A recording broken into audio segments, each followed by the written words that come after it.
Hello friends, welcome to my YouTube channel the web education. So friends, आज के एक गुरुत्वपूर्ण topic नहीं आलोचना करब एवं ये क्लासगुलो किन्तु not only for WB TET 2022 examination अर्थात इंटरव्यूर जो नय, समस्त जे समस्त टीचिंग एग्जामगुलो हये थाके अर्थात सी टेट बोलो, डब्ल्यूबी टेट बोलो, यूपी टेट बोलो, बिहार जे टेटगुलो होच्छे, झारखंड टेट बोलो, समस्त क्षेत्रे किन्तु एक गुरुत्वपूर्ण सबजेक्ट सेटा होच्छे चाइल्ड पेडागोजी बा चाइल्ड साइकोलॉजी এবং তার মধ্যে একটা গুরুত্বপূর্ণ টপিক বা চ্যাপ্টার সেটা হচ্ছে গ্রোথ অ্যান্ড ডেভেলপমেন্ট। তো আমরা গ্রোথ অ্যান্ড ডেভেলপমেন্টের পার্ট 1 অর্থাৎ যেখানে গ্রোথ অ্যান্ড ডেভেলপমেন্ট বলতে কী বোঝায়, গ্রোথের বৈশিষ্ট্য কী কী, ডেভেলপমেন্টের বৈশিষ্ট্য কী কী, গ্রোথ অ্যান্ড ডেভেলপমেন্টের পার্থক্য কী কী, এই সমস্ত টপিক নিয়ে আলোচনা করব। তো ভিডিওটি দেখার সাথে সাথে বলবো সকলকে ভিডিওটি লাইক করো, বন্ধুর সাথে শেয়ার করো, আর চ্যানেলে নতুন হয়ে থাকলে অবশ্যই চ্যানেলটি সাবস্ক্রাইব করে বেল নোটিফিকেশন অন করো। আর যারা ডাব্লিউবি টেট 2022 ইন্টারভিউর জন্য প্রিপারেশন নিচ্ছ তারা অবশ্যই এই ক্লাসগুলো তো দেখবেই, সাথে সাথে আমার চ্যানেলের প্লেলিস্টটিকে ভিজিট করো। ওখানে অলরেডি কিন্তু 60+ ক্লাস করানো রয়েছে। প্রত্যেকটা ক্লাস কিন্তু ফ্রি অফ কস্ট তোমরা দেখতে পাবে এবং সাথে সাথে তার পিডিএফগুলোও তোমরা ফ্রি অফ কস্ট আমার টেলিগ্রাম চ্যানেলে পেয়ে যাবে।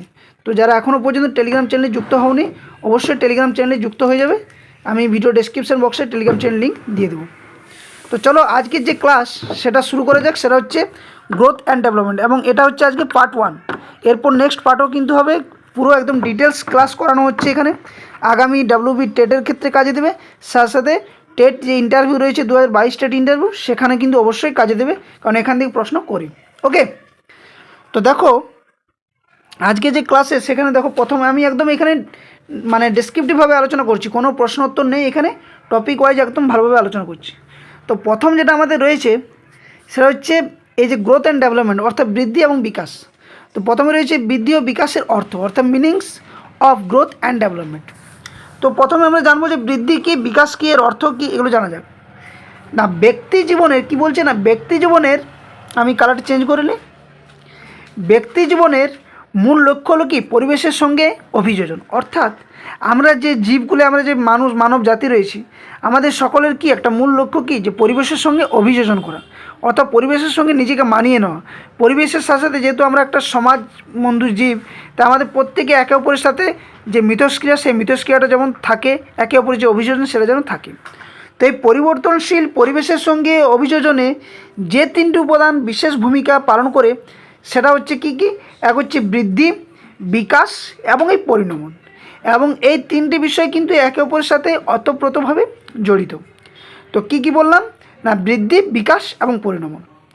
তো বোঝা যাক যে প্রথমে বৃদ্ধি কী জিনিস। না দেহের উচ্চতা ও ওজন বেড়ে যাওয়াকে কী বলা হয়, বৃদ্ধি বলা হয়। কি দেহের উচ্চতা ও ওজন বেড়ে যাওয়াকে বৃদ্ধি বলা হয়। প্রত্যেকে কিন্তু ক্লাসটা মন দিয়ে দেখো, পারলে খাতায় নোটস করো এবং শেষ পর্যন্ত ভিডিওটা দেখো, কারণ প্রত্যেকটা কিন্তু একটার সাথে একটা লিঙ্ক রয়েছে। প্রথম থেকে যদি ক্লাস না দেখো তাহলে অনেকই প্রবলেম পড়বে।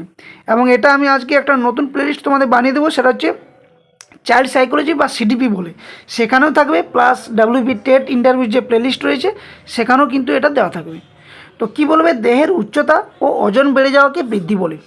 যেমন শিশুর ক্ষেত্রে কি, শিশুর উচ্চতা বৃদ্ধি, ওজন বৃদ্ধি, হাতের দৈর্ঘ্য বৃদ্ধি, এগুলো হচ্ছে কি, এগুলো হচ্ছে বৃদ্ধির বৈশিষ্ট্য বা বৃদ্ধি। এখানে উল্লেখ করা প্রয়োজন যে শিক্ষা ও মনস্তত্ত্বে বৃদ্ধির ধারণা শুধুমাত্র আকার আয়তনে বৃদ্ধি পাওয়া নয়, বৃদ্ধিকে বোঝায় না, পরিণমনও কিন্তু এর অন্তর্ভুক্ত। তাহলে এই যে বললো, তোমরা প্রশ্ন করেছো স্যার তাহলে পরিণমন বলতে কী বোঝায়, তাহলে পরিণমন বলতে কী বলবে, না পরিণমন বা ম্যাচুরেশন হলো কোনো কিছু করার ক্ষেত্রে উপযুক্ত স্তরে উপনীত হওয়া। মানে কি, যেমন একটা শিশু হাঁটার জন্য পায়ের মাংসপেশিগুলি উপযুক্ত পরিমাণে শক্তিশালী হওয়া তার প্রয়োজন। অর্থাৎ তার যদি হাঁটার আগে তার যদি হাতের বা পায়ের মাংসপেশিগুলি যদি শক্ত না হয় তাহলে হাতের ক্ষেত্রে কোনো ধরতে অসুবিধা হবে, পায়ের ক্ষেত্রে তার হাঁটার অসুবিধা হতে পারে। তাই হাঁটার জন্য পায়ের মাংসপেশিগুলি উপযুক্ত পরিমাণে শক্তিশালী হওয়া প্রয়োজন এবং এটাই হচ্ছে পরিণমন। ওকে, যদি কোনো অসুবিধা হয় অবশ্যই কমেন্ট বক্সে কমেন্ট করে জানাবে। এবার হচ্ছে বিকাশ। আমরা জানলাম কি, আমরা বৃদ্ধিও জানলাম, পরিণমনও জানলাম, এবার হচ্ছে বিকাশ। তাহলে বিকাশ হলো কি, না বিকাশ হলো প্রার্থীর মধ্যে বা শিশুর মধ্যে ক্রমপরিবর্তন, যা শুধুমাত্র শারীরিক পরিবর্তনে সীমাবদ্ধ থাকে না। অর্থাৎ আমরা বৃদ্ধির ক্ষেত্রে জানলাম কি যে শরীরের দিক থেকে যে গুণগত যে পরিবর্তনটা শুধু সেটা, এখানে কিন্তু বিকাশ কিন্তু শুধুমাত্র যে শরীরের যে পরিবর্তন সেটা নয়, অর্থাৎ আকার আয়তনের বৃদ্ধিটা নয়, ক্রিয়াগত পরিবর্তন আবশ্যিক শর্ত অর্থাৎ ফাংশনাল। যেমন কোনো কিছু করার ক্ষমতা বৃদ্ধি পাওয়া, অর্থাৎ তুমি যে বয়সে রয়েছো সেই বয়সে তোমার কী কী ক্ষমতা হতে কী কী করার ক্ষমতা তোমার রয়েছে, সেটাই কিন্তু একটা বিকাশের কিন্তু গুণ বা ভালো দিক। যেমন নির্ভুলভাবে কোনো কর্ম সম্পাদন করতে পারা ইত্যাদি। যেমন একটা শিশু বয়সে যদি ভালো করে বলটা ধরতে পারে হাতে, তাহলে কি তার বিকাশটা ঘটেছে সেইভাবে। এখানে তো বৃদ্ধির কোনো প্রয়োজন নেই, এখানে বিকাশটা বেশি দরকার। তাহলে কি বলবে, বিকাশ অবশ্যই বৃদ্ধির ফলে সম্ভব, কিন্তু বৃদ্ধি যে বিকাশ সেটা নয়। অর্থাৎ কি আরও বলছি যে বিকাশ অবশ্যই বৃদ্ধির ফলেই সম্ভব, কিন্তু বৃদ্ধি কিন্তু বিকাশ নয়। একটি উদাহরণ দেওয়া যেতে পারে, যেমন যদি উদাহরণ দিই আমরা, তাহলে উদাহরণটা কি বলবে না, একটি প্রতিবন্ধী শিশু যার পায়ের ত্রুটির ফলে সে হাঁটতে পারে না, ঠিক আছে, একটা শিশু যদি পায়ের ত্রুটি থাকে তাহলে সে হাঁটতে পারবে না।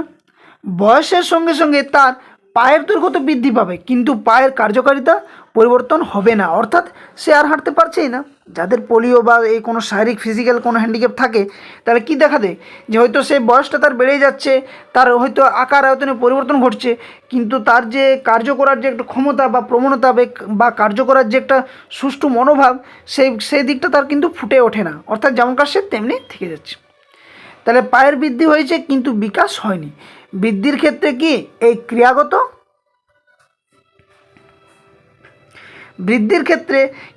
পরিবর্তনের উপর গুরুত্ব দেওয়া হয় না, কিন্তু বিকাশের ক্ষেত্রে ধনাত্মক ক্রিয়াগত পরিবর্তন আবশ্যক রয়েছে।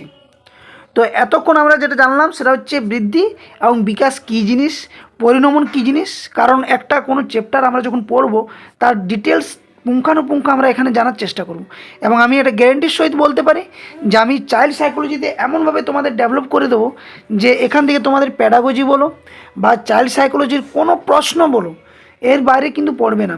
তাই যে প্লেলিস্টটা বা যে সিরিজটা আমি চালু করেছি চাইল্ড সাইকোলজি, অবশ্যই ডেডিকেটেড প্লেলিস্ট হবে। এখানে কিন্তু প্রত্যেকটা ক্লাস ভালোভাবে হবে, তাই প্রত্যেক দিন কন্টিনিউভাবে ক্লাসটা করে যাও সকলে। এটা ইন্টারভিউ বলো বা টেট এক্সাম কোয়ালিফাইয়ের জন্য বলো, দুটোতেই কিন্তু কাজে দেবে। এমন নয় যে বিকাশ বৃদ্ধি পরিণমন এগুলো তোমাকে ডাব্লিউবি টেট আগামী যে 2022 টেট ইন্টারভিউ হচ্ছে সেখানে করবে না, না, সমস্ত ক্ষেত্রে এই প্রশ্নগুলো করে এবং করবে। ওকে, নেক্সট আমরা যেটা জানবো সেটা হচ্ছে বৃদ্ধির বৈশিষ্ট্য, নীতি এবং শিক্ষাগত তাৎপর্য, অর্থাৎ characteristics and principal of growth and educational significant, অর্থাৎ গ্রোথের ক্ষেত্রে বৃদ্ধির যে বৈশিষ্ট্য, নীতি এবং শিক্ষাগত তাৎপর্য কী সেগুলো জানবো। তো প্রথমত যেটা হয়েছে দেখো, 1 নম্বরে যে বংশধারা ও পরিবেশের মিথস্ক্রিয়ার ফলেই বৃদ্ধি ঘটে, একদম ঠিক। প্রথম লাইনটা একটা বোঝার বিষয় রয়েছে যে বংশধারা এবং পরিবেশের মিথস্ক্রিয়ার ফলেই বৃদ্ধি ঘটে, ঠিক। তো যে আমরা বংশগতভাবে যে দিকটা আমরা দেখি যে কারো হয়তো বাবা মা হয়তো লম্বা রয়েছে, তাহলে সেও কি লম্বা হবে, তাহলে সে বৃদ্ধির দিকটা একটা প্রভাব ফেলছে। সাথে সাথে কি তার পরিবেশে, যেমন সে পরিবেশে মানুষ হবে সেই পরিবেশে তার আকার আয়তন বৃদ্ধি। দেখবে বিদেশে যারা ছেলেমেয়েরা হয় তারা কিন্তু কি হাইট একটু আমাদের ভারতীয়দের তুলনায় একটু লম্বা হয় এবং স্বাস্থ্যবান হয়। এক্ষেত্রে কি একটা পরিবেশের দিকটা তো গুরুত্বপূর্ণ। তাহলে বৃদ্ধি বংশধারা এবং পরিবেশের মিথস্ক্রিয়ার ফলেই ঘটে। অনেক মনোবিদ মনে করেন যে বৃদ্ধির উপর বংশধারার প্রভাব অধিক, আবার অনেকের মত হলো পরিবেশের কারণেই কিন্তু বৃদ্ধি ঘটে। অধিকাংশ মনোবিদ অবশ্য মনে করেন যে বৃদ্ধি বংশধারা এবং পরিবেশের মিথস্ক্রিয়ার ফল, এবং এই লাইনটাই খুবই গুরুত্বপূর্ণ যে যদি বলে বৃদ্ধি কার ফলে ঘটে, বংশধারা নাকি পরিবেশ, বংশধারা ও পরিবেশ নাকি উপরে কোনটি নয়। এবং এই প্রশ্নগুলো করেছে ডাব্লিউবি টেট, যে কোনো টেট বলো বা সিটেটে বলো, তার জন্য এই প্রশ্নটা আমি তোমাদের দিলাম। না কি বলবে না বৃদ্ধি ঘটে বংশধারা এবং পরিবেশ এই উভয়ের মিথস্ক্রিয়ার ফলে বা উভয়ের কারণে। কার প্রভাব বেশি বা কম তা অবান্তর প্রশ্ন। শিক্ষকের কাজ হবে তাহলে কি না এমন পরিবেশ রচনা করা যা মিথস্ক্রিয়াকে উৎসাহিত করে এবং বৃদ্ধিকে সার্থক করে তোলে, অর্থাৎ বৃদ্ধিটা যেন তার ভালোভাবে ঘটাতে পারে সেদিকটা কিন্তু একজন শিক্ষক বা শিক্ষিকা মহাশয়কে মনে রাখতে হবে। নেক্সট 2 নম্বর বলছে কি বিভিন্ন বয়সে বৃদ্ধির হার বিভিন্ন হয়, ঠিক।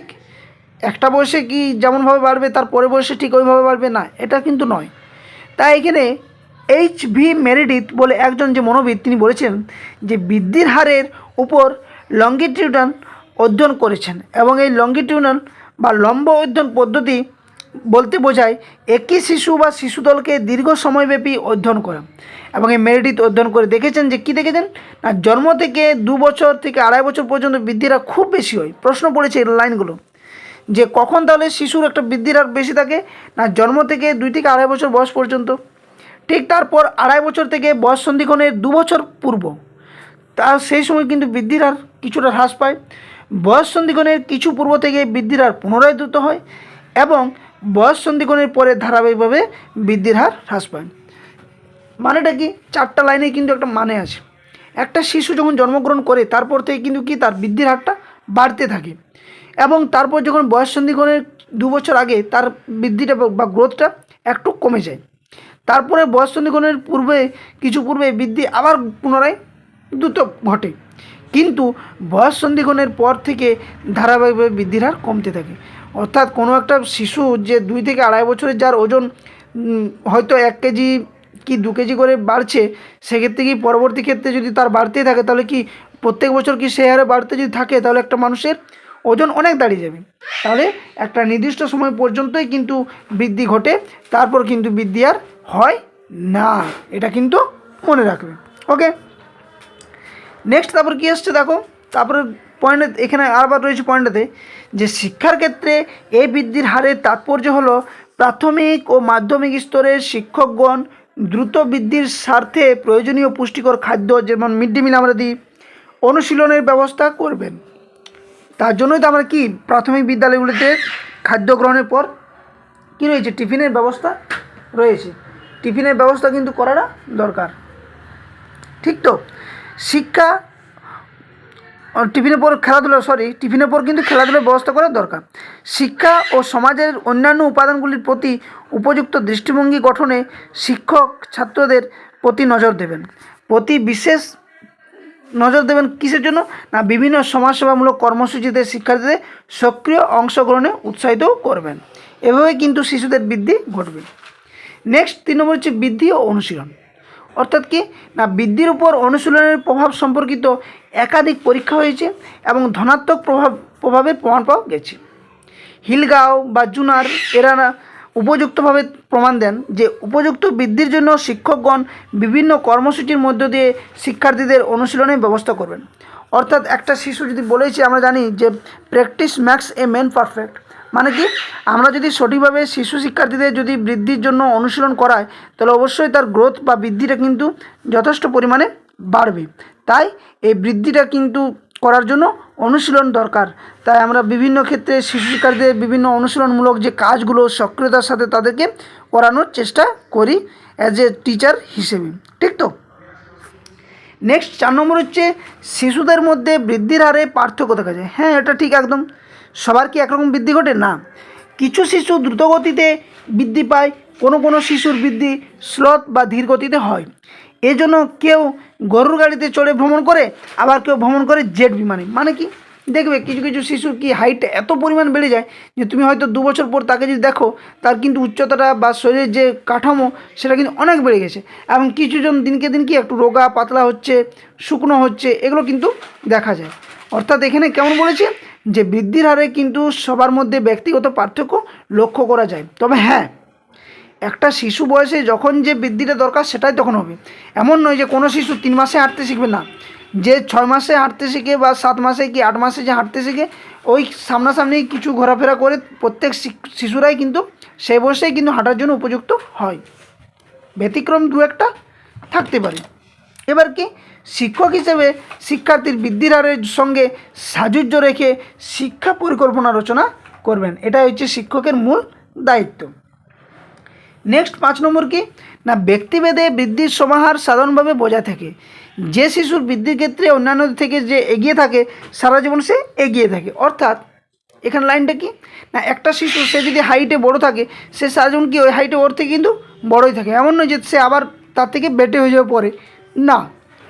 তাহলে শিক্ষক শিক্ষার্থীর জন্য বিভিন্ন ধরনের কি করবে, শিক্ষা কর্মসূচি পরিকল্পনায় বৃদ্ধির এই বৈশিষ্ট্যের উপর গুরুত্ব দেবেন এবং সকলের জন্য একই কর্মসূচি সুপারিশ করা শিক্ষা মনোবিজ্ঞানসম্মত নয়। অর্থাৎ কোনো শিশু যদি বৃদ্ধির ক্ষেত্রে একটু বেশি থাকে তাকে আলাদাভাবে কিন্তু প্রশিক্ষণভাবে দেওয়া বা শিক্ষা দেওয়াটাও উচিত। সবাইকে একমতভাবে করাটাও সব ক্ষেত্রে ঠিক নয়। ওকে, নেক্সট 6 নম্বর পয়েন্ট হচ্ছে একটা স্তর পর্যন্ত বৃদ্ধি নিরবচ্ছিন্ন ও ধারাবাহিক, অর্থাৎ একটা নিরবচ্ছিন্ন প্রক্রিয়া এবং ধারাবাহিকভাবে চলতে থাকে। বৃদ্ধির ক্ষেত্রে এই বৈশিষ্ট্যটি খুবই গুরুত্বপূর্ণ, আবার একই সঙ্গে অসুবিধাজনক। শিশুর বৃদ্ধি নিরবচ্ছিন্নভাবে ঘটে, বয়সভেদে বৃদ্ধির হারে পরিবর্তন ঘটতে পারে, কিন্তু কোনো বয়সে থেমে গিয়ে আবার শুরু হয় এমনটি ঘটে না। অর্থাৎ মানেটা কি না, বৃদ্ধি একটা নিরবিচ্ছিন্নভাবে চলছে, ধারাবাহিকভাবেও চলছে, কিন্তু এমন নয় যে মানে ঋণাত্মকভাবে যে কোনো একটা শিশু বেড়ে গেছে আবার বেটে হয়ে গেলো, এটা হয় না। আমি আগেই বললাম যে বৃদ্ধি কিন্তু একটা প্রক্রিয়াগতভাবে চলতেই থাকে, নিরবচ্ছিন্নভাবে এবং ধারাবাহিকভাবে চলবে, এমন নয় যে এর কোনো ঋণাত্মক প্রভাব দেখা যাবে। তাই কি বলছে না, তাই বলছে বৃদ্ধির ক্ষেত্রে নিরবচ্ছিন্ন এবং ধারাবাহিক একটি অন্যতম শর্ত। শিক্ষাক্ষেত্রে এটি তাৎপর্যপূর্ণ এই অর্থে যে শিক্ষার্থীদের শিক্ষা পরিকল্পনার ক্ষেত্রে ধারাবাহিকতা বজায় রাখার উপর গুরুত্ব দেওয়া প্রয়োজন। অসুবিধাজনক এই অর্থ যে বৃদ্ধি নিরবচ্ছিন্ন ও ধারাবাহিক হওয়ার জন্য স্তরভিত্তিক ভাগ করা বিজ্ঞানসম্মত হয় না। তো এই ছিল বৃদ্ধির মূল নীতি বৈশিষ্ট্য। অর্থাৎ আমরা জানলাম কি, এর আগে বৃদ্ধি জানলাম, বৃদ্ধি কী, পরিণমন কী, বিকাশ কী। বৃদ্ধির আমরা কি জানলাম, বৈশিষ্ট্য, তাৎপর্য এবং শিক্ষাক্ষেত্রে তার ভূমিকা কী, কী করা দরকার একজন শিক্ষক হিসেবে শিশুদের বৃদ্ধির ক্ষেত্রে। কোনো যদি বৃদ্ধিগত সমস্যা দেখা দেয় তাহলে একজন শিক্ষক হিসেবে কী করবে, কোনো শিশু যদি বৃদ্ধি বেশি ঘটে তাহলে একজন শিক্ষক বা শিক্ষিকা হিসেবে কী করবে, এগুলো আমরা আলোচনা করলাম। এবারে নেক্সট আসছে বিকাশের বৈশিষ্ট্য ও নীতি, অর্থাৎ characteristics and principal of development. তো আমরা আগেই জেনেছি যে বিকাশ কী জিনিস, তো তা একবার জানা যাক না। বিকাশ হলো একটি প্রক্রিয়া যা ব্যক্তির ক্ষমতার সূচনা বা বৃদ্ধি করে এবং যা ব্যক্তিকে উৎকর্ষতার সঙ্গে কার্য সম্পাদনে সাহায্য করে। মানেটা কি দেখো, যেমনটা দেখলেই বুঝতে পারি, যেমন সঞ্চালন ক্ষমতা বিকাশের ফলে শিশু কি হাঁটি হাঁটি পা থেকে স্বচ্ছন্দে দৌড়তে পারে। মনে রাখা প্রয়োজন, বিকাশ কিন্তু বৃদ্ধির ফলেই ঘটে, বৃদ্ধির ফলেই কিন্তু বিকাশ ঘটে। আরও স্পষ্ট করে বলা যায় যে বৃদ্ধি বিকাশের রূপ নেয়, বৃদ্ধি বিকাশের রূপ নেয় যখন ওই বৃদ্ধি ব্যক্তির কার্য সম্পাদনে উৎকর্ষতা আনে, বিকাশকে আরও অর্থবহ করে তুলতে এর কয়েকটি বৈশিষ্ট্য কিন্তু নিচে উল্লেখ করা যায়। মানে আরেকবার বলছি আমি বিষয়টা, যে বিকাশ প্রক্রিয়া কি না একটা সময় পর্যন্ত যে থাকবে তারপরে থেমে যাবে এটা নয়, বিকাশও কিন্তু নিরবিচ্ছিন্ন এবং ধারাবাহিকভাবে চলতে থাকে। এমন প্রক্রিয়া যেখানে কি তার বৃদ্ধি এবং যা কী করবে, ব্যক্তিকে একটা উৎকর্ষতার সঙ্গে কোনো কাজ যে করছে সেটা সে ভালোভাবে সম্পাদন করতে পারে। তো এবার আমরা জানবো যে বিকাশের কী কী বৈশিষ্ট্য রয়েছে, সেগুলো এক এক করে জানবো। তো প্রথমে দেখো 1 নম্বর পয়েন্ট হচ্ছে শিখনের ফলে বিকাশ। তো এখানে একজন মনোবিদ রয়েছে বেয়ার, এই বেয়ারের মধ্যে বলেছেন তিনি যে আচরণের পরিবর্তন বা শিখনের ফলে কিন্তু বিকাশ ঘটে। আচরণের পরিবর্তন বা শিখনের ফলে বিকাশ ঘটে, কথাটার মানেটা কিন্তু অনেক গভীর রয়েছে। মানে কি, তুমি হয়তো দেখবে বিদ্যালয়ে যাচ্ছ, যখন শিক্ষা গ্রহণ করছো তখন কি এই শিক্ষা গ্রহণের ফলে তোমার আচরণের মধ্যে একটা পরিবর্তন ঘটে, যে তুমি কোন কাজগুলো করবে কোনগুলো করবে না, সে থেকে কি তোমার একটা মানসিক যে বিকাশ, সেই মানসিক বিকাশটাও ঘটছে, এবং এটাও তো একটা বিকাশ। তো এই দিকটাও কিন্তু লক্ষ্য করা যায়, অর্থাৎ শিখনের ফলে বিকাশ ঘটে। এই আচরণের পরিবর্তনের জন্য পরিকল্পনা প্রয়োজন। এখানে পরিকল্পনা বলতে বোঝায় ব্যক্তি জীবনে শিখনের বিন্যাস, পরিবেশের সঙ্গে মিথস্ক্রিয়ার ফলে শিশু যে শিখন অভিজ্ঞতাগুলি অর্জন করে তারই সমন্বয় হলো এই বিকাশ। অর্থাৎ শিশু যে শিক্ষা গ্রহণ করছে তার ফলে যে অভিজ্ঞতা অর্জন করছে, তার যে সমন্বয় ঘটছে, এভাবে বিকাশ ঘটছে, ঠিক তো। 2 নম্বর হচ্ছে বিকাশ হলো সংশ্লেষণ। বিকাশ হচ্ছে সিনথেসিস বা সংশ্লেষণ, ডেভেলপমেন্ট। তাহলে কোনো কোনো মনোবিজ্ঞানী বিকাশকে পরিণমন বা শিখনের ফল হিসেবে বিবেচনা করতে অস্বীকার করেছেন। তাদের মতে এই দুটি ব্যাখ্যায় বিকাশকে নিষ্ক্রিয় প্রক্রিয়া হিসেবে দেখা যায়। এ প্রসঙ্গে বিজ্ঞানী মনোবিদ পিঁয়াজে বলেছেন কি, কোনো কোনো মনোবিদ বিকাশকে ক্ষুদ্র ক্ষুদ্র নির্দিষ্ট শিখন অভিজ্ঞতাগুলির সমন্বয় বলে মনে করেছেন।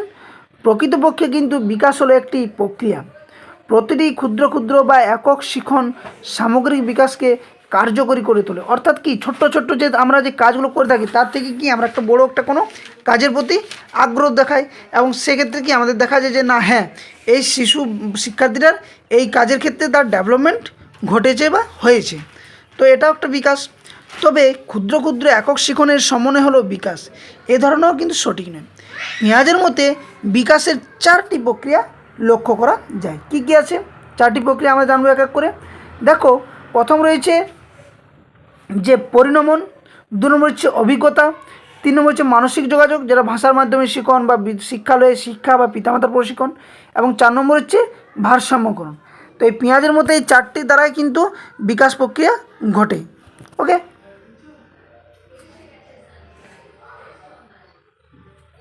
নেক্সট দেখো 3 নম্বর পয়েন্ট, বিকাশ একটি নিরবচ্ছিন্ন প্রক্রিয়া, অর্থাৎ মাতৃগর্ভ থেকে আমৃত্যু অর্থাৎ ভ্রূণ টু টুম, এর ইংরেজি মানে হচ্ছে ভ্রূণ টু টুম, অর্থাৎ জন্ম থেকে জন্মগ্রহণ করার পর থেকে বা মাতৃগর্ভ থেকে মৃত্যুর আগে মুহূর্ত পর্যন্ত বিকাশ ঘটতে থাকে, কিন্তু বৃদ্ধির ক্ষেত্রে এটা ঘটে না। আমরা পরের যে স্লাইডে যাব পেজে, সেখানে কিন্তু বৃদ্ধি এবং বিকাশের নিয়ে আলোচনা করছি একটু পরে। তাই ভিডিওটি শেষ পর্যন্ত দেখো। যদি ভালো লাগছে ভিডিওটি লাইক করো, বন্ধুদের সাথে শেয়ার করো, আর চ্যানেল নতুন হয়ে থাকলে অবশ্যই চ্যানেলটি সাবস্ক্রাইব করো। তো এই যে বলছে কি বিকাশ কি মাতৃগর্ভ থেকে আমৃত্যু বিকাশ ঘটে, যদিও এর হার সবসময় স্থির থাকে না, হ্রাস বৃদ্ধি ঘটে। হ্যাঁ ঠিক, বিকাশটা এমন নয় যে সবসময় একই রকম গতিতে দ্রুত গতিতে সুইফট গাড়ির মতো ছুটতে থাকবে না, বিকাশও কিন্তু হ্রাস বৃদ্ধি ঘটে, কোনো সময় হয়তো একটু বেশি, কোনো সময় কম। এমন নয় যে বিকাশ থমকে দাঁড়িয়ে থাকলো না, এটাও কিন্তু নিরবিচ্ছিন্ন প্রক্রিয়ার মাধ্যমে চলতে থাকে। নেক্সট 4 নম্বর হচ্ছে ব্যক্তির বিভিন্ন বিকাশগুলি পারস্পরিক সম্পর্কযুক্ত। যেমন কি আমরা জানি কি, যেমন ব্যক্তির দৈহিক বিকাশ, মানসিক বিকাশ, সামাজিক বিকাশ, প্রাক্ষবিক বিকাশ এগুলো পৃথকভাবে ঘটে না, পরস্পরের সঙ্গে সম্পর্কযুক্ত এবং পরস্পর নির্ভরশীল। মানেটা কি না, একটা শিশুর দৈহিক বিকাশ যেমন বিকাশ ঘটবে, তার সাথে তার মানসিক বিকাশও ঘটবে। হ্যাঁ, সে মানসিক বিকাশ করতে গেলে সে সমাজের সাথে ভালোভাবে থাকতে শিখবে, ভালোভাবে মিথস্ক্রিয়া ঘটবে, তার প্রাক্ষবিক দিকগুলো ভালোভাবে বিকাশ ঘটবে। তো অর্থাৎ কি না, একটার সাথে একটার লিঙ্ক রয়েছে, অর্থাৎ ওতপ্রোতভাবে জড়িত। নেক্সট 5 নম্বর হচ্ছে বিকাশ একটি ব্যক্তিগত প্রক্রিয়া। মানে কি ব্যক্তি সকলে বিকাশে অসমতা পরিলক্ষিত হয়, এমন নয় যে সবার ক্ষেত্রে বিকাশ কি একই ঘটবে না। যেমন ওই যে বৃদ্ধিটা বললাম, তো দৈহিক, মানসিক, সামাজিক প্রভৃতি বিকাশের ক্ষেত্রে ব্যক্তিগত পার্থক্য শুধু ব্যক্তিতে নয়, একই ব্যক্তির বিভিন্ন বয়সেও কিন্তু বিভিন্ন হারে ঘটে। মানেটা কি না, দেখবে দুটো শিশুর মধ্যে যে পড়ার যে মানসিকতা সেটা এক থাকবে, বা সমাজের প্রতি তার যে বিভিন্ন দিকে যে বিকাশগুলো ঘটে থাকে বা মিথস্ক্রিয়া সেটা যে একই হবে সেটা নয়, অর্থাৎ বিভিন্ন দিকে বিভিন্ন রকম থাকে। আবার কোনো সময় দেখা যায় কি না, একটা শিক্ষার্থীর মধ্যে বা একটা শিশুর মধ্যে হয়তো তার 5 বছরে যে বিকাশটা ছিল 6 বছরে গিয়ে হয়তো একটু কমতে পারে, তার বন্ধু বান্ধব যেগুলো থাকছে তাদের সাথে ঘোরাফেরার ফলে তার কি পড়াশোনার প্রতি একটা আলাদা মানসিকতা তৈরি হবে, ফলে তার পড়ার পরিমাণটা কমতেও পারে। তো এক্ষেত্রেও কিন্তু ব্যক্তিভেদেও ঘটে, এবং একই ব্যক্তির মধ্যেও কিন্তু বিভিন্ন বয়সে কিন্তু বিকাশের হারে তারতম্য লক্ষ্য করা যায়। ওকে, নেক্সট 6 নম্বর হচ্ছে বিকাশ সামগ্রিক থেকে বিশেষের দিকে ঘটে। অর্থাৎ কি প্রতিটি বিকাশে সামগ্রিক থেকে বিশেষের দিকে ঘটে। শিশু যখন কিছু ধরার চেষ্টা করে তখন সে কি পুরো হাত ব্যবহার করে, অর্থাৎ একটা সামগ্রিক, এবং তারপরে বিশেষ কিছু আঙুল দিয়ে ধরার চেষ্টা করবে, পরে সে হাতের সমস্ত আঙুলগুলি ব্যবহার করে, এবং অবশেষে কি সে 2টি বা 3টি আঙুল দিয়েও ধরার চেষ্টা করে। তো এই পয়েন্টগুলো কিন্তু টেট পরীক্ষাতে বিভিন্নভাবে কিন্তু বারবার প্রশ্ন করেছে। তোমরা যদি না বিশ্বাস হয়ে থাকে তোমরা দেখবে মিলবে, এগুলো অবশ্যই কিন্তু এগুলো থেকে প্রশ্ন করে, এবং ইন্টারভিউতেও কিন্তু এগুলোর থেকে প্রশ্ন করবে। নেক্সট 7 নম্বর হচ্ছে কি না, বিকাশে লিঙ্গগত পার্থক্য দেখা যায়। অর্থাৎ লিঙ্গগত পার্থক্য বলতে কি স্ত্রী এবং পুরুষ, অর্থাৎ স্ত্রী পুরুষের মধ্যে বিকাশে পার্থক্য আছে এবং থাকে। বালিকারা বালকদের থেকে অনেক আগে পরিণত হয়, অর্থাৎ একটা বালকের যে পরিণমনের যে সময়টা সে তার থেকে কিন্তু বালিকাদের আগে ঘটে। যেমন কি বালিকাদের বয়ঃসন্ধিক্ষণ বালকদের থেকে কিন্তু অনেক পূর্বেই এসে যায় বা অনেক আগেই ঘটে থাকে। নেক্সট হচ্ছে বিকাশের কী কী নীতি রয়েছে। তো বিকাশের প্রধান যে নীতিগুলি সেগুলো আমরা জানা যাক। তো 1 নম্বর হচ্ছে বিকাশ হলো মিথস্ক্রিয়ার ফল, আমরা আগেই জেনেছি এবং এটা নীতির ক্ষেত্রেও দরকার। তারপরে 2 নম্বর হচ্ছে বিকাশ বংশগত এবং পরিবেশের মিথস্ক্রিয়ার ফলে বিকাশ ঘটে, এটাও ঠিক। বিকাশ একটা কি ধারাবাহিকতা মেনে চলে, অর্থাৎ একটার পর একটা ঘটবে, ঠিক তো। বিকাশ কি উপর থেকে নিচের দিকে শুরু হয়, অর্থাৎ প্রথমে মস্তিষ্কের আমাদের দক্ষতা থাকে, সব কিছু বিকাশ ঘটবে, তারপরে আস্তে আস্তে কি পা পর্যন্ত যাবে, অর্থাৎ head to to, to to head নয়, কি বলবে, হেড টু টো। বিকাশ কি কেন্দ্র থেকে পরিধির দিকে, অর্থাৎ কি সেন্টার টু আউটার লেয়ার এইদিকে যাবে। নেক্সট তারপর কি 6 নম্বর হচ্ছে যে বিকাশের ফলে চলন ঘটে তার ধারাবাহিকতা বিশ্বের সব শিশু দেখা যায়, যেমন হামাগুড়ি, দাঁড়ানো, হাঁটা, এগুলো আমি বললাম যে সমস্ত দেশেই কিন্তু একইভাবেই ঘটবে। এমন নয় যে কেউ আমেরিকাতে বা ইউএসএতে থাকছে তার ক্ষেত্রে দেখবে সে 2 বছরেই কিন্তু সে একদম কথা বলে একদম ঝরঝর করবে, এটা নয়। সমস্ত দেশেই বা সমস্ত জায়গাতেই বিশ্বের যে কোনো কোণেই মানুষ থাকুক না কেন, সবার ক্ষেত্রে বিকাশের কিন্তু হয়তো কিছুটা পার্থক্য থাকলেও প্রায় একই সময়ে কিন্তু এই বিকাশের দিকগুলি ধরা পড়ে। নেক্সট হচ্ছে বিকাশ পরস্পর সম্পর্কযুক্ত। ওই যে আগে বললাম যে শারীরিক বিকাশ, মানসিক বিকাশ, প্রাক্ষবিক বিকাশ, একটার সাথে একটার লিঙ্ক রয়েছে। নেক্সট ভবিষ্যৎবাণীর নীতি, অর্থাৎ বিকাশ সম্বন্ধে আমরা কিছুটা ভবিষ্যৎ করতে পারি। নেক্সট 9 নম্বর হচ্ছে সরলরৈখিক বনাম স্পাইরাল নীতি, অর্থাৎ একটা সরল প্রক্রিয়ায় চলবে এবং একটা স্পাইরাল, এই দুটো নীতির উপর করেই কিন্তু বিকাশ ঘটে। এবারে নেক্সট টপিক সেটা হচ্ছে বৃদ্ধি এবং বিকাশের মধ্যে পার্থক্য। এবং এখান থেকে কিন্তু এমন নয় যে তোমাদের ডাব্লিউবি টেট 2022 যে ইন্টারভিউ সেখানে প্রশ্ন করবে না, বা টেট পরীক্ষাতে অবশ্যই এগুলো ইম্পর্টেন্ট এই ক্লাসগুলো। তো তাই বলবো যে ভিডিওটা দেখো শেষ পর্যন্ত, এবং এই টপিকটা একটা গুরুত্বপূর্ণ টপিক। তাহলে দেখো, বৃদ্ধি ও বিকাশ পরস্পর সম্পর্কযুক্ত হলেও আমরা জানলাম যে বৃদ্ধি বিকাশ একে অপরের সঙ্গে ওতপ্রোতভাবে জড়িত, কিন্তু এর মধ্যেও কিন্তু কিছু পার্থক্য লক্ষ্য করা যায়। তো কী কী পার্থক্য রয়েছে, তো এক এক করে চলো আলোচনা করে যাক। তো তার আগে বলবো, যদি ভিডিওটি ভালো লাগছে অবশ্যই ভিডিওটি লাইক করো, বন্ধুদের সাথে শেয়ার করো, আর চ্যানেলে নতুন হয়ে থাকলে অবশ্যই চ্যানেলটি সাবস্ক্রাইব করো, আর কমেন্ট বক্সে কমেন্ট করে জানাও যে ক্লাসগুলো কেমন লাগছে আর কী কী ক্লাস চাইছো। এবং এই সিরিজটা আমি চালু করছি এই কারণে, কারণ এগুলো আগামী টেট বলো বা সিটেট বলো বা জেটেট বলো, যে কোনো টেট পরীক্ষার ক্ষেত্রে অর্থাৎ টিচিং রিলেটেড এক্সাম এবং সাথে সাথে ইন্টারভিউর জন্য গুরুত্বপূর্ণ। অর্থাৎ মোদ্দা কথা হচ্ছে যে চাইল্ড সাইকোলজিতে যেখান থেকে যে পরীক্ষাতে চাইল্ড সাইকোলজি সাবজেক্ট বা বিষয়টা থাকবে, আমি যে সিরিজটা চালু করছি অবশ্যই সিরিজটা কিন্তু দেখবে। সে তুমি ইন্টারভিউ দাও বা কোনো টিচিং এক্সাম দাও বা আদার্স হোয়াট এভার যে কোনো এক্সামে, তোমার চাইল্ড সাইকোলজির যদি চ্যাপ্টার থাকে বা প্রশ্ন থাকে, এগুলো থেকে আসবে। তো দেখো, প্রথম যে পার্থক্যটা কি বৃদ্ধি বিকাশের, না বৃদ্ধি বলতে বোঝায় কি আকার ও আয়তন বেড়ে যাওয়াকে কী বলে আমরা বৃদ্ধি। আর বিকাশের ক্ষেত্রে কি আকার আয়তন বৃদ্ধির সঙ্গে কি সক্রিয়তা, কার্য সম্পাদনের যে উৎকর্ষতা, এটাই হচ্ছে বিকাশের অন্যতম বৈশিষ্ট্য, এবং এটাকে আমরা বিকাশ বলে থাকি। বৃদ্ধি হলো কারণ এবং বিকাশ হলো তার ফল, অর্থাৎ বৃদ্ধি একটা কারণ হচ্ছে এবং বিকাশ তার ফল হচ্ছে। 3 নম্বর কি বৃদ্ধির ধারণা কেবল দৈহিক এবং শরীরের মধ্যে সীমাবদ্ধ, ঠিক, কিন্তু বিকাশের ধারণা আমরা কি জানলাম যে শুধুমাত্র দৈহিক বা শারীরিক না, দৈহিক জানলাম, মানসিক জানলাম, সামাজিক জানলাম, প্রাক্ষবিক জানলাম, শারীরিক, সমস্ত দিকে বিকাশ কিন্তু ঘটে। 4 নম্বর কি বৃদ্ধির স্বতঃস্ফূর্ত তবে অনুশীলনের প্রভাব দেখা যায়, অর্থাৎ বৃদ্ধির জন্য কি অনুশীলন অবশ্যই দরকার। যারা ব্যায়াম করবে, শরীরচর্চা করবে, তাদের অবশ্যই শরীর বৃদ্ধি ভালোভাবে ঘটবে। আর বিকাশ কি না পরিবেশের সঙ্গে মিথস্ক্রিয়ার ফলে বিকাশ ঘটে, অর্থাৎ ব্যক্তির যে সক্রিয়তা এবং অনুশীলনের ক্ষেত্রেও এর গুরুত্বপূর্ণ শর্ত, অর্থাৎ এটাও বিকাশের ক্ষেত্রেও কিন্তু এগুলো দরকার। নেক্সট 5 নম্বর কি বৃদ্ধি অনুশীলন বিশেষ ক্ষেত্রেই নির্দিষ্ট, যেমন হাতের পেশির ব্যায়াম করলে হাতের পেশিরই বৃদ্ধি হবে, পায়ের পেশির উপরের প্রভাব নেই, অর্থাৎ যেটা তুমি করবে বৃদ্ধির ক্ষেত্রে সেটাই কিন্তু কাজে লাগবে। কিন্তু বিকাশ সামগ্রিক, বিকাশ হচ্ছে সামগ্রিক, মানসিক বিকাশের চর্চা করলে তার প্রতিফলন সামাজিক, প্রাক্ষবিক, সামাজিক সমস্ত দিকে বিকাশগুলো কিন্তু ঘটবে। ওকে, নেক্সট দেখো 6 নম্বর পার্থক্য কি না বৃদ্ধি একটা নির্দিষ্ট বয়স পর্যন্ত ঘটে, আমি আগেই বললাম, কিন্তু বিকাশ আমৃত্যু ঘটবে, অর্থাৎ কি বললাম বুম টু টুম, অর্থাৎ মাতৃগর্ভ থেকে মৃত্যুর আগে বয়স পর্যন্ত কিন্তু বা আগে মুহূর্ত পর্যন্ত কিন্তু বিকাশ ঘটেই চলে।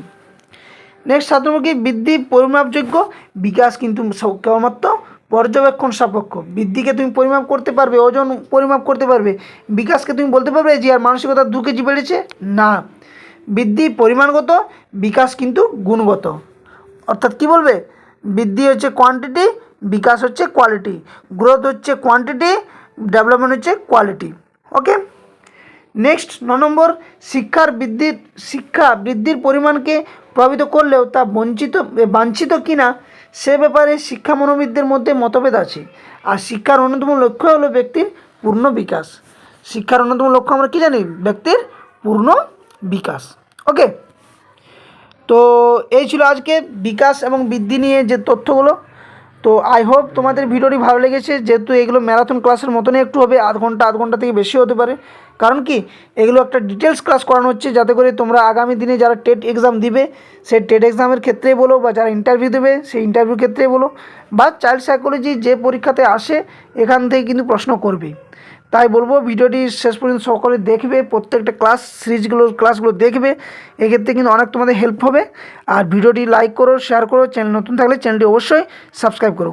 আর ভিডিও ডেসক্রিপশন বক্সে টেলিগ্রাম চ্যানেল লিঙ্ক দেবো, সেখানে অবশ্যই যুক্ত হয়ে যাবে, কারণ এই ক্লাসগুলোর PDF তোমরা ফ্রি অফ কস্ট সেখানে পাবে। আরেকটা তোমাদের গুরুত্বপূর্ণ আপডেট তোমাদের আমি জানাতে চাই, সেটা হচ্ছে যারা এখনও পর্যন্ত, আমি দুটো বই পাবলিশ করেছি, যারা WB টেট 2022 ইন্টারভিউ প্রিপারেশন নিচ্ছ, প্রথমে নাম্বারটা নোট করো, কারণ আমি বলছি 82 50 24 14 85। এই নাম্বারটাতে তোমরা হোয়াটসঅ্যাপ করবে। কারণ কি বলছি, যারা WB টেট 2022 ইন্টারভিউর জন্য প্রিপারেশন নিচ্ছ, তাদের জন্য আমি দুটো বই পাবলিশ করেছি PDF আকারে। একটা হচ্ছে WB টেট ইন্টারভিউ, যার দাম রয়েছে 125 টাকা। ওখানে সমস্ত 2017-তে যারা ইন্টারভিউ দিয়ে কোয়ালিফাই করেছে তাদের থেকে নেওয়া প্রশ্ন, তার অনুকরণে কিছু প্রশ্ন, প্রি প্রাইমারি থেকে ক্লাস 5 পর্যন্ত যে সমস্ত প্রাথমিক বিদ্যালয়ের বইগুলো রয়েছে সেই বইয়ের ডিটেলস, প্রশ্ন উত্তর, তথ্য, আবার যে সমস্ত টপিকগুলো রয়েছে অর্থাৎ নিপুণ ভারত মিশন, NCF বলো, RTE বলো, তারপরে আরও যে বিভিন্ন টপিকগুলো রয়েছে IQ থেকে বলো, পেঁয়াজের তথ্য বলো, সমস্ত দিকগুলো, আর সিচুয়েশান বেস প্রশ্ন বলো, এই সমস্ত কিছু কিন্তু এই PDFটাতে রয়েছে, এবং এর দাম রয়েছে মাত্র 125 টাকা। আর সেকেন্ড যে বুকটা সেটা পাবলিশ করেছে সেটা হচ্ছে ওয়েস্ট বেঙ্গল জিওগ্রাফি, এবং তার সাথে সাথে 23 জেলার সম্পূর্ণ তথ্য, এবং এই বইটার দাম রয়েছে 180 টাকা। এখানে পশ্চিমবঙ্গের ভূগোল এবং 23 জেলার সম্পূর্ণ তথ্য রয়েছে, যেটা ইন্টারভিউর জন্য অবশ্যই তোমাদের কাজে লাগবে। তো যারা এই দুটো বই ক্রয় করতে চাও বা বাই করতে চাও, তারা অবশ্যই এই নাম্বারে হোয়াটসঅ্যাপ করবে, কল করবে না কেউ। ডিটেলস তথ্য পেয়ে যাবে, কীভাবে বাই করতে হবে, কোন QR কোডে পয়সা পাঠাতে হবে বা কোন অ্যাকাউন্টে, এই সমস্ত কিছু পেয়ে যাবে তথ্য। আর টেলিগ্রাম চ্যানেলে অবশ্যই বলবো সকলে যুক্ত হও, আমি টেলিগ্রাম চ্যানেল লিঙ্ক তোমাদের প্রোভাইড করে দেবো ডেসক্রিপশন বক্সে ভিডিও। ওকে, তো ভিডিওটা এখানে শেষ করছি। যদি ভিডিওটি ভালো লেগেছে অবশ্যই ভিডিওটি লাইক, শেয়ার, কমেন্ট করো, এবং চ্যানেলটি অবশ্যই সাবস্ক্রাইব করে চ্যানেলের পাশে থাকো। ধন্যবাদ, জয় হিন্দ।